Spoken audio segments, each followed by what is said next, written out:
Guys, di Cisauk Tangerang ada resto skece ini yang suasananya itu berasa kayak lagi di kampung halaman. Tuh lihat, berasa kayak lagi di Jogja ya. Cara masaknya aja masih tradisional banget. Pas masuk agak kaget sih gua. Tempatnya tuh luas banget, ada yang di bangku dan lesehan, bahkan ada area pikniknya juga. Terus yang bikin seru di sini ada area peternakan kambing dan kelinci. Anak-anak pasti suka banget sih nih. Terus ada hiburan angklung juga loh.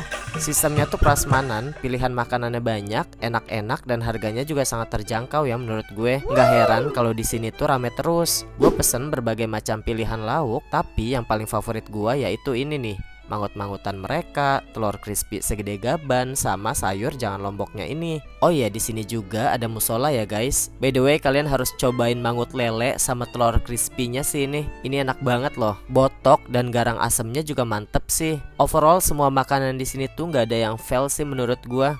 Sedep semua ya yang gua coba. Nah,